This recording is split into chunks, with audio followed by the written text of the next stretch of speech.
Bienvenue sur Bulle de Bonheur, le podcast pour prendre le temps d'être heureux. Je suis Raphaël Defoucault, chercheuse inconditionnelle de Bulle de Bonheur. Ce podcast est propulsé par 2 minutes de bonheur et publié tous les jeudis. Aujourd'hui, nous sommes au Québec et nous allons parler d'un phénomène qui nous touche toutes. Toutes! Alors, touchées par quoi? Par la ménopause. Et pour ça, j'ai invité Lynn Deshôtels. Bonjour Lynn. Bonjour Raphaël. Alors Lynn est juste passionnante, vous allez le voir, et elle est co-auteure du livre Mieux vivre la ménopause grâce à l'alimentation et aux hormones, et c'est paru aux éditions de l'Homme. Effectivement, ma belle Raphaël, et c'est disponible dans quelques pays en Europe. Exactement, donc disponible au Québec évidemment, mais disponible aussi France, Belgique et aussi la Suisse. Exactement, Raphaël. Donc merveilleux, donc c'est une vraie joie pour nous de t'accueillir derrière le micro de Bulle de Bonheur. Alors Lynn, tu es médecin de famille depuis plus de 25 ans dans les environs de Montréal. Alors pour ceux qui connaissent le Québec, tu es sur la rive sud de Montréal et en Estrie.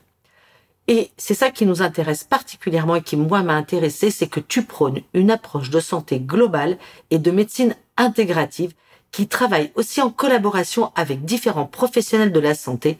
Et pour ça, ça va permettre de personnaliser des plans de traitement et répondre aux besoins des patients. Et ça, je trouve ça juste passionnant.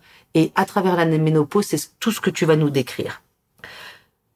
Donc pour toi, Lynn, l'avancement de la science et des technologies est primordial à la pratique médicale qui se veut actuelle, préventive et personnalisée. Oh là là, mais qu'est-ce que ça me chicote!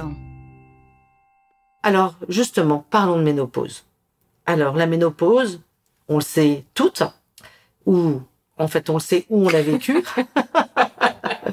Elle entraîne un débalancement hormonal et ce déséquilibre amène tout un lot de symptômes incommodants. Des bouffées de chaleur, des sueurs nocturnes, des insomnies, prise de poids, irritabilité, difficultés d'ordre sexuel, vieillissement de la peau et déclin cognitif. Ouais, ça fait pas très envie, quand même. Et heureusement, il existe des solutions pour minimiser ces symptômes, qui est l'hormonothérapie et la saine alimentation. Et c'est ça que Lynn, tu défends et que tu défends à travers ton livre.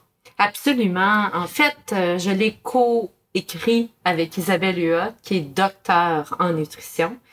Et notre collaboration a amené vraiment un regard très intéressant parce qu'il y a bien des façons de moduler nos hormones.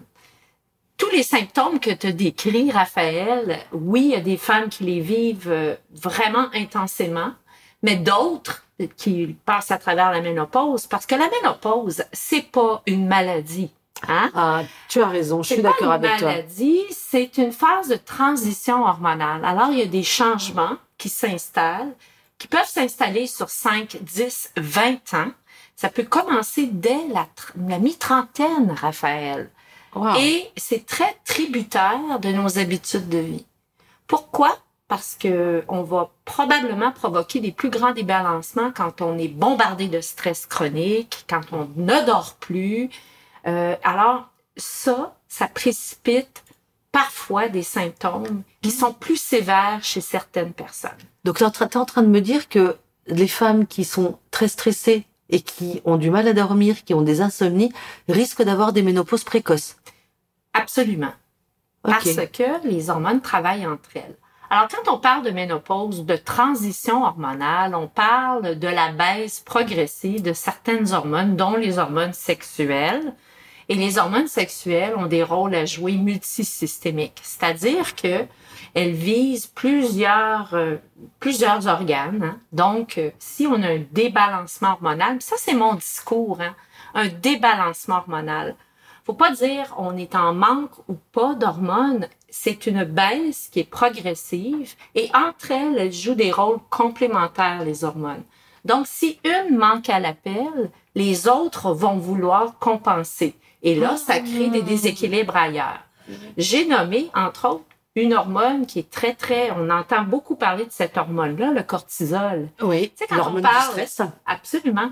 Quand on parle de stress chronique, on parle du cortisol. Mais trop, c'est comme pas assez. Quand on a trop de cortisol, on est énervé, on est fébrile, on est en inflammation. Et quand on en manque, on est en fatigue chronique ou on est complètement à plat. OK? Et on peut avoir des douleurs partout. Donc, chacune a des rôles importants, mais ce qui est important de retenir ici, c'est l'équilibre. Et l'équilibre peut arriver avec de saines habitudes de vie. On peut moduler pour atténuer cette baisse progressive hormonale. Et alors, du coup, si je comprends bien, donc une femme qui va avoir un niveau de cortisol assez élevé, elle, du coup, il va y avoir une compensation ou une accélération d'estrogène, progestérone, qui sont les hormones qui sont liées, du coup, au cycle féminin, c'est ça? Absolument. En fait, aussi, pour revenir un petit peu au phénomène de la ménopause, si on veut revenir, il y a des phases à la ménopause. Alors, c'est la première question que je voulais te poser, c'est quelles sont les 3 phases de la ménopause? Donc, on parle de préménopause, donc toutes les années qui précèdent la ménopause. Donc, c'est cette phase-là où il y a une baisse progressive des hormones sexuelles parce qu'on s'éloigne de l'âge de la reproduction. Alors, il va y avoir une baisse de la progestérone qui va être beaucoup plus rapide que les estrogènes qui sont produits à chaque ovulation. D'accord. Et ce débalancement-là, dans la deuxième partie du cycle menstruel, va provoquer les symptômes qu'on connaît. Bon, des syndromes prémenstruels plus flamboyants, des insomnies, des bouffées de chaleur, moi j'appelle ça le syndrome du Dr. Jekyll and Mr. Hyde. Hein?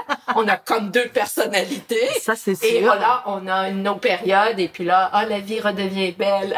Parfois, Exactement. ça peut être très difficile à gérer. Et je te dirais que les symptômes les plus fréquents pour lesquels on nous consulte en préménopause, c'est des symptômes de santé mentale. Les femmes sont souffrantes, sont anxieuses et on médicalise une condition qui est due à un débalancement hormonal. Okay. On psychiatrise les femmes souvent en préménopause. La ménopause, elle, les ovaires, l'usine qui produit les hormones sexuelles est fermée. Alors, Terminé. Hein? Alors, ce qui arrive, c'est que on a des symptômes, mais avec un certain temps, une certaine période, on va retrouver un certain équilibre à l'intérieur. Donc, peut-être être un peu moins symptomatique, mais encore là, chaque personne est unique. Hein? Chaque personne peut avoir une génétique, un environnement, des besoins différents. D'où l'approche personnalisée que tu as mentionnée au début. On reviendra à ça parce que c'est important pour moi, l'approche personnalisée. Clairement. Et la postménopause, c'est les années qui avancent. Donc, c'est probablement par le manque des hormones qui sont des grands régulateurs de notre santé à long terme. On va vivre la baisse de toutes les hormones progressives avec l'âge et on a des risques de développer certaines maladies. L'autre point qui est très important, c'est qu'on nous demande de vivre plus longtemps sans hormones. L'espérance de vie a été rallongée. Hein? La situation des femmes a changé. Et c'est important d'avoir une qualité de vie. C'est pas juste d'avancer en âge, mais c'est d'avancer en âge en bonne santé. En bonne santé. Donc, l'équilibre hormonal devient important et peut être influencé, oui, par les habitudes de vie, mais par une hormonothérapie personnalisée si c'est nécessaire et ça demeure un choix qui est personnel. Qui est personnel, tout à fait. C'est vraiment très très intéressant qu'on a parlé de comment est-ce que jouent les hormones, leur interaction, leur interrelation en fait. Même c'est même pas interaction, c'est vraiment une interrelation. J'ai envie de te poser une autre question, mais qu'est-ce qui distingue les hormones synthétiques des hormones bioidentiques? Alors, quand on parle de bioidentique, il y a eu toute une polémique sur le terme bioidentique, parce qu'à un moment donné, autour du début des années 2000, nous avons arrêté, suite à une étude, l'étude WHI, on a arrêté de prescrire des hormones aux femmes. Et la santé des femmes a vraiment pris, comme on dit en québécois, si tu me permets, une débarque. Et là, on s'est rendu compte qu'il y avait eu bien des biais d'interprétation et là, la science a évolué. OK? Donc, bioidentique, c'est identique à ce que le corps fabrique. OK? Donc, il y a moins de risques et dépendamment du type d'hormone, la voie d'administration, le dosage qui est personnalisé en fonction de qui tu es, donc comment tu transformes tes hormones, ce qu'on appelle le métabolisme, ça va permettre d'avoir un dosage physiologique. Quand on parle de dosage physiologique, c'est la quantité nécessaire, donc pas trop ni pas assez, juste assez pour que les réactions biochimiques dans ton corps se produisent normalement, malgré l'avancement en âge. Donc, c'est de répondre aux besoins, si tu veux, aux besoins que les hormones, les rôles qu'elles jouent dans le corps, ben on les maintient. Mhm. Mais on veut pas non plus en prendre trop. Quand je te l'ai dit tantôt, toutes les hormones sont bonnes, mais en trop grande quantité, elles peuvent devenir vilaines. Uh-huh. OK? Créer des phénomènes d'inflammation. Puis on sait que l'inflammation, Raphaël, c'est le dénominateur commun de toutes les maladies chroniques. Dès qu'on veut pas aller là. Donc, c'est là le but de faire une approche personnalisée, bio-identique préférablement, avec des voies d'administration qui sont plus santé. Parce qu'on connaît pas la fonction du foie de tout le monde. On n'analyse pas tout dans le détail ce qui nous habite. Donc en fait, si je comprends bien, toutes les personnes que tu vas accompagner dans cet accompagnement de la ménopause, tu vas faire un bilan de santé complet. Tu vas regarder comment fonctionne le foie, comment sont les autres hormones, etc. Et en fait, tu vas faire en sorte de recréer un équilibre. Absolument, un équilibre hormonal entre tout le monde pour que tout le monde cohabite bien. Une symphonie. Une symphonie. J'aime Alors, beaucoup le mot. moi, le terme que j'utilise, c'est vivre en harmonie. Oh, vivre en harmonie, énorme. Très, très drôle. Du coup, ça m'amène à la question suivante que je voulais te poser, mais comment est-ce qu'on va atténuer les symptômes de la ménopause qui sont liés donc à la chute de ces hormones sexuelles que tu appelles, qui sont l'œstrogène et la progestérone? Ben, en supplémentant avec des hormones bio-identiques. OK, mais alors sous la forme de prise... Ben, parfois, on a par la bouche, Oui. mais je préfère de beaucoup par la forme, prescrire la forme transdermique OK. ou encore transmuqueuse. Des Pour patchs? Oui, il y a des timbres, il y a des crèmes, il y a des gels, il y a toutes sortes de formes. Et aussi, on sait que c'est pharmaceutique. Ça peut être pharmaceutique, donc distribué par des pharmacies normalement, mais on peut faire des formulations qui sont ajustées sur mesure, dépendamment de la personne qui les prend, les effets bénéfiques versus les effets négatifs de l'hormonothérapie. On peut faire ce qu'on appelle des magistrales aussi. On peut prendre la voie aussi topique. Topique veut dire, mettons, on a des symptômes plus au niveau vulvo-vaginal, Ouais. ben on peut mettre des crèmes à Ok. cet endroit-là pour répondre ou, comment je pourrais dire, améliorer la santé vulvo-vaginale. Parce que ce qui arrive aussi, il y a certains tissus avec la baisse des hormones qui vont être plus affectés. Oui, La peau, La les peau. muqueuses Ouais. en sont un exemple. bien sûr. Alors, ça amène aussi des problématiques au niveau relationnel, mais au niveau aussi parfois d'une sexualité qui est moins au rendez-vous chez la femme en ménopause qui avance en âge. Et parfois, ça les rend très malheureuses. Absolument. J'imagine bien, parce que c'est ce qu'on dit, il y a de la baisse de la libido, la sécheresse vaginale. Donc effectivement. Mais alors du coup, j'imagine que le travail que tu as fait dans ce livre-là, que tu as coédité aux éditions de l'Homme, et qui est disponible d'ailleurs dans toutes les librairies pour tous nos auditeurs, tu as allié ça aussi à l'alimentation. Raconte-moi comment est-ce que l'alimentation vient peut-être supplémenter ou remplacer, peut-être parfois.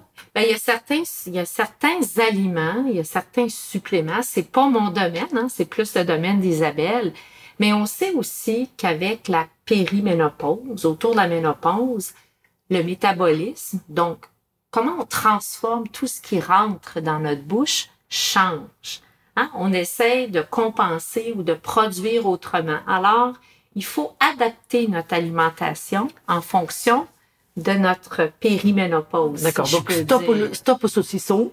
Les charcuteries et l'ennemi juré, Raphaël, c'est le sucre. Tout ce qui est équivalent sucre est à éviter. Ok. Mais c'est pas évident toujours, Non. parce qu'on manque d'énergie, puis le sucre, c'est une source d'énergie qui est facilement accessible. Alors, on manque d'énergie, on a le goût de manger plus de sucre, on tolère moins l'alcool, c'est un exemple, parce que on biotransforme pas l'alcool de la même façon.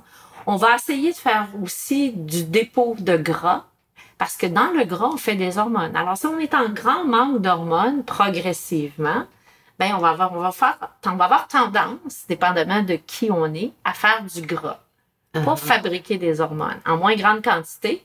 D'où la prise de poids. D'où la prise de poids, souvent au niveau de la ceinture abdominale. Mm-hmm. Donc, il y a des suppléments. On a souvent entendu parler du soya. On a souvent entendu parler de d'autres types d'aliments qui peuvent aider à atténuer la symptomatologie reliée à la transition hormonale qui est la périménopause. Mm-hmm. Mais ça ne remplace pas. Donc, à la longue, on va être en manque d'hormones. Et comme j'ai dit précédemment, ces hormones-là ont des rôles importants à jouer, multisystémiques. Tu parlais des symptômes tantôt, hein? Mais tout le déclin cognitif, quand on parle de la mémoire, l'attention, la concentration, combien de femmes viennent me voir? Hey, docteur, j'ai peur de devenir folle. Ou j'ai peur de devenir, on parle de maladie d'Alzheimer, par exemple. Alors, on se reconnaît plus. On a de la difficulté parfois même à fonctionner au niveau du travail. Notre caractère change, donc nos relations, ça a un effet ou un impact sur nos relations, nos comportements, effectivement. Alors, les hormones ont un grand rôle à jouer au niveau neurologique, au niveau psychologique. Hein? Toi qui prône le bonheur, à travers tes podcasts. Alors, il y a des hormones ou il y a des neurohormones de bonheur. Ah, bah, ça, c'est alors, sûr. Alors, c'est tout interrelié, tout ça. Ah, bah, donc, on dit, un peu de dopamine, de sérotonine, tout ça. Dopamine, sérotonine, ocytocine. Tout ça, ça fait aussi baisser un peu le niveau de cortisol. Absolument. Qui était quand même une bonne chose. Et retrouver ces équilibres, c'est vraiment important. J'avais encore une question, parce que du coup, j'en ai plein là qui me viennent. Comment est-ce qu'on peut modifier ses habitudes de vie pour prévenir toutes les maladies chroniques et vieillir en bonne santé? Ben, je te dirais que le premier facteur de prévention, c'est nos habitudes de vie. Okay. Alors, être conscient que notre alimentation est importante. Hein?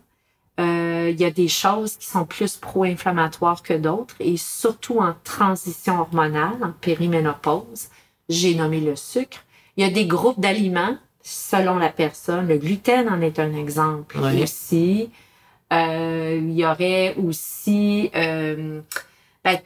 c'est ça, tout ce qui est gras, alcool, sucre, mais surtout le sucre. Hein. On a souvent mis le blâme sur le cholestérol, mais on a besoin de cholestérol. On a besoin d'un petit peu de gras parce qu'en passant, les hormones stéroïdiennes, dont nos hormones sexuelles, dont le cortisol, c'est fabriqué à partir du cholestérol. Donc, si on baisse trop notre cholestérol, on n'a plus de substrat pour faire nos hormones. Non plus. Absolument. OK? Donc, c'est un équilibre, ça aussi. Il ne faut pas aller dans les extrêmes. Okay? Donc, en fait, si je continue le raisonnement que tu disais, le fait que les hormones se logent dans le gras, alors on va quitter 3 minutes le stade de la ménopause. Oui, donc si je comprends bien ce que tu disais, une femme anorexique qui n'a plus ses règles, c'est tout simplement parce qu'elle n'a plus de gras pour fabriquer ses hormones, c'est ça? Probablement qu'il manque de substrat, il manque de gras, il manque de cholestérol, entre autres. C'est une des raisons qui pourrait expliquer pourquoi quelqu'un, va vieillir plus vite. Hein? Les traits vont... Revenons un petit peu aux habitudes de vie. Il y a l'exercice qui est important. Alors, l'exercice, il faut faire de l'exercice régulièrement. Mais si ton corps est trop fatigué, ta glande surrénale, tu manques de cortisol, si tu fais du sport excessif, trop de sport, dans un état de grande fatigue surrénalienne, ça devient nocif. Il faut aussi ajuster notre activité physique à notre niveau d'énergie et où on est rendu dans le déséquilibre hormonal. Le sommeil devient aussi très important parce que quand on dort bien, on fabrique ce que l'on a de besoin pour faire notre journée le lendemain. Donc, des nuits et des nuits d'insomnie vont amener une fatigue surrénalienne. Parce que de la nuit, on fabrique notre cortisol. Notre source d'énergie, on se lève le matin, on produit du cortisol parce qu'on en a de besoin. C'est un carburant. La sérotonine, la mélatonine. Elles ont toutes un rôle à jouer quelque part et c'est variable durant la journée, mais on a besoin de carburant pour fonctionner. À la longue, on s'épuise et à la longue, on sait les conséquences. Hein? On devient non fonctionnel. Alors, on sait que ce qui est important, c'est de garder notre fonctionnalité, même en avançant en âge, hein? Notre autonomie. Exactement, absolument. Hein? Moi, j'utilise souvent le terme « healthy et optimal aging ». Alors, ça, c'est un anglicisme, mais ça dit tout. C'est avancer en âge, en santé. Et je te dirais même en beauté. Absolument. Il faut apprendre à s'aimer. Absolument. Tel qu'on est. Ouais. Qui est pas forcément le choix le plus facile. Pas toujours. Ouais. Qui est le volant plus psychologique, en fait, de ce vieillissement, de cette crainte aussi du regard de la société par rapport à une femme plus âgée, de quitter la beauté de la jeunesse. Enfin, il y a tout ce pan psychologique, mais c'est pas le propos de notre rencontre aujourd'hui. Mais écoute, en tout cas, merci c'est vraiment passionnant de mieux comprendre un petit peu cet équilibre qu'on a intérêt à préserver au fil du temps. Absolument. Et au fil des années. Allez, je change de regard. On va passer à la deuxième partie de notre interview et du coup, je voulais te demander qu'est-ce qui te rend heureux dans ton quotidien, Lynn? Ah, quelle belle question. Ce qui me rend heureuse, c'est de voir les gens heureux autour de moi, de les rendre heureux. Mon plus grand bonheur, c'est de leur faire découvrir qui ils sont et de leur montrer leur pouvoir intérieur. Moi, je me considère comme un guide. Alors, je les accompagne, mais de les réveiller, de les conscientiser sur qui ils sont, qu'ils apprennent à se connaître, à être conscients de tout le pouvoir qu'elles ont ou qu'ils ont à l'intérieur d'eux ou d'elles-mêmes. Quelle belle récompense! Alors moi, je suis un guide et je travaille en partenariat avec mes patients.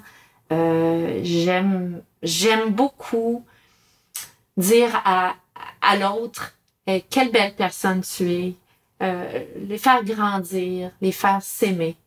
Alors, c'est ça mon bonheur.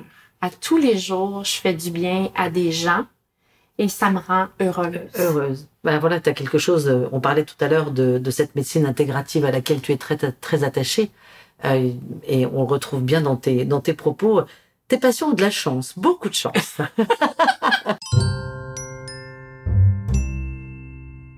Deuxième question, une valeur humaine qui te rend heureuse? Une valeur humaine. Qui me rend heureuse, l'amour, la bienveillance. Je sais pas si c'est une valeur ou c'est une attitude ou... Oui, c'est une valeur, avoir une attitude de bienveillance, de vouloir le bien aux autres. Éloigner la colère, éloigner l'envie, ne pas être dans cette... Chacun on a droit au bonheur, chacun on a droit d'être qui on est. Accepter la différence aussi, que tout le monde n'est pas pareil, ne pas vouloir contrôler l'autre, le convaincre de nos valeurs, accueillir l'autre dans sa différence, très important, et dans l'amour. L'amour pour moi, c'est mon leitmotiv, c'est depuis que je suis toute petite que je réalise que ce qui me motive, c'est l'amour. Je fais les choses par amour et je le dis consciemment et c'est vraiment ça que je veux dire. Parce que c'est pas évident de définir l'amour. Pour bien des gens, c'est quoi aimer? C'est tout simplement vouloir le bien de l'autre, vouloir que l'autre soit bien. Pour moi, c'est... Et en toute liberté, on a le droit d'être qui on est. Absolument. Bon, je redis encore que tes patients ont de la chance. Troisième question, un événement qui t'a rendu particulièrement heureuse? Un événement qui m'a rendue heureuse dans ma vie, le plus bel événement, le plus beau cadeau de ma vie, c'est la naissance de mon fils. J'ai eu mon fils tardivement. J'ai eu une ménopause précoce, à 44 ans, mais j'ai eu mon enfant à 39 ans. Donc, mon étape entre le postpartum et ma ménopause, tu sais, mon fils avait 5 ans à peu près quand j'ai tombé, j'ai été ménopausée chirurgicalement. Mais la naissance de Laurent, ça a été un très, très grand bonheur pour moi. Très, très grand bonheur. Je m'en rappelle encore comment j'ai été envahie. Je suis même pas capable de le décrire, de cette béatitude, de cette... tu sais, t'es même plus présente à ton corps.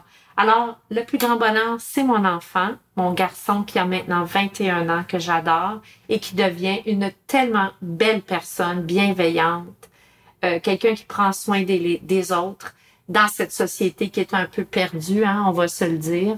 Alors, je suis très heureuse de ça. Et un deuxième événement, parce que je veux en parler, c'est important pour moi. Tu parles d'amour, de bonheur. Souvent, tu es impliquée dans le mariage. Mais à 50 ans, je me suis mariée avec moi-même. Un vrai mariage. Alors, je consultais une coach à l'époque. Ouais. Et je me suis vue en mariée au travail. Et je lui en ai parlé. Et elle m'a dit, elle dit, ce que tu es en train de voir, ben c'est peut-être que tu es en train de te marier avec toi-même. Alors, puis j'avais pas 50 ans quand j'ai eu cette vision-là. Et je lui ai dit, c'est tellement une bonne idée que je vais le faire à 50 ans. Et je l'ai réalisé. Et tu l'as réalisé? Absolument. Alors, j'ai organisé un mariage, un vrai mariage, robe de mariée, chez un ami. Il y avait un band de jazz, il y avait le traiteur, la musique, la fête, l'amour. Et puis, même mon fils m'a mis la bague au doigt. J'avais une célébrante. Un vrai mariage. Un vrai mariage merveilleux. Alors, c'était un grand jour dans ma vie. Ben, je comprends. Célébrer l'amour envers soi, c'est important. Dis-nous, Lynn, quel est ton secret pour être heureuse? Oh, Raphaël, être heureuse. Être heureuse, c'est de profiter du moment présent, d'être ici maintenant, d'être connecté à soi. Donc, une des façons que je fais pour me connecter à moi, c'est que j'ai développé un rituel méditatif que je pratique religieusement 2 fois par jour. Oh. Ça fait pas tellement longtemps, mais dans le contexte de ce qu'on vient de vivre, de la période qu'on vient de passer avec la pandémie, la COVID, on a pris conscience que c'était important, de rester en paix à l'intérieur de soi. Et une façon de le faire, c'est de méditer pour moi. OK. Bon, méditer pour me reconnecter à moi, ne pas être dans la réaction, la colère, profiter du moment présent et apprendre.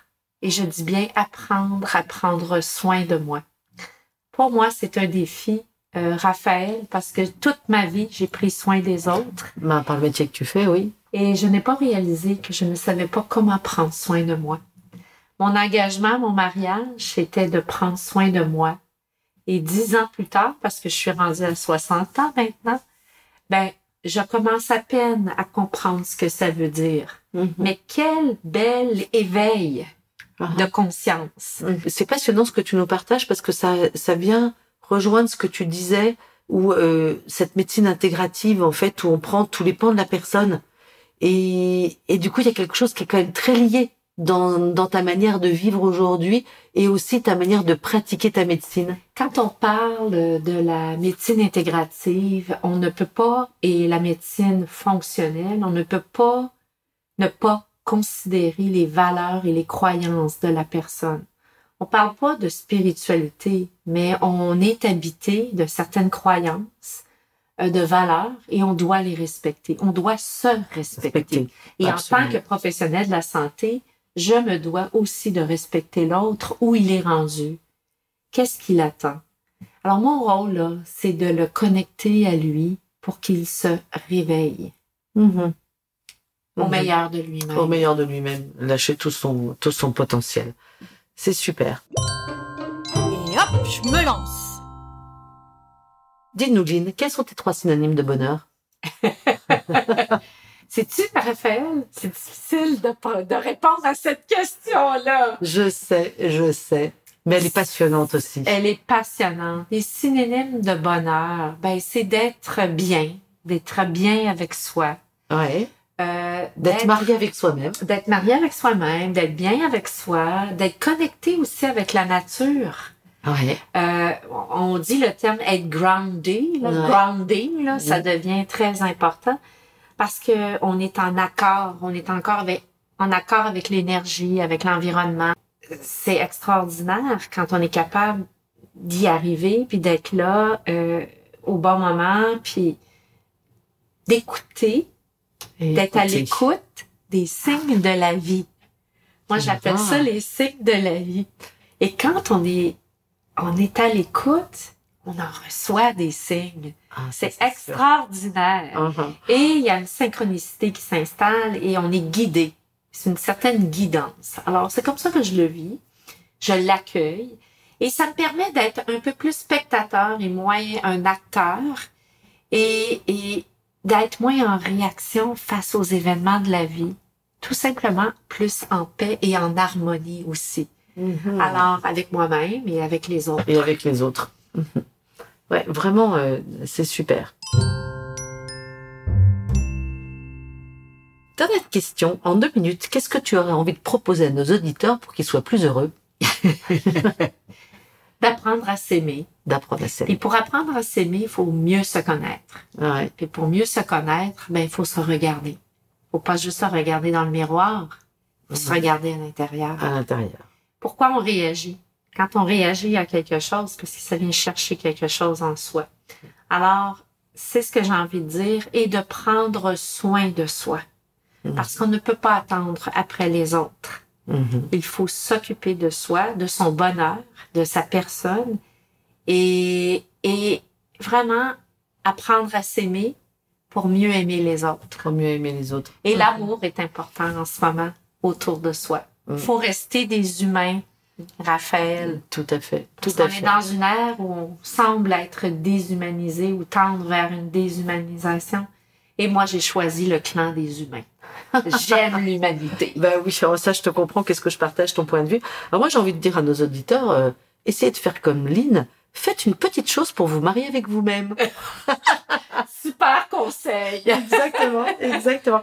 Alors, dis-moi Lynn, on termine toujours notre podcast avec une petite mousse, qui est une citation qui nous inspire. Alors, qu'est-ce qu'elle nous dit cette petite citation? Eh ben j'ai choisi une femme, pas des moindres, elle porte un prénom d'homme. Elle est française, elle s'appelle George Sand.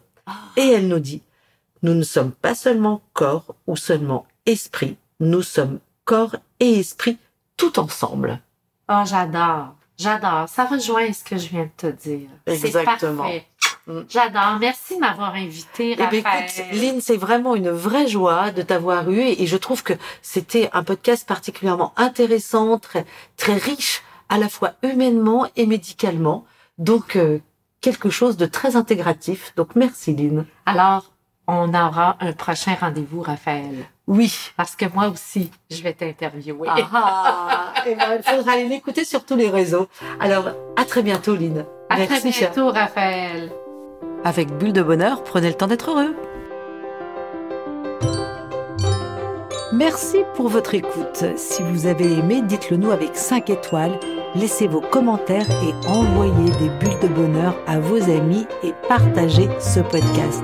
Inscrivez-vous à la newsletter en allant sur notre site 2 minutes de bonheur pour être notifié des prochains épisodes. C'est aussi très facile de nous trouver sur les réseaux sociaux, Facebook et Instagram. Il suffit de chercher 2 minutes de bonheur. Bulle de bonheur est propulsée par 2 minutes de bonheur, des outils pour créer du lien et prendre le temps d'être heureux.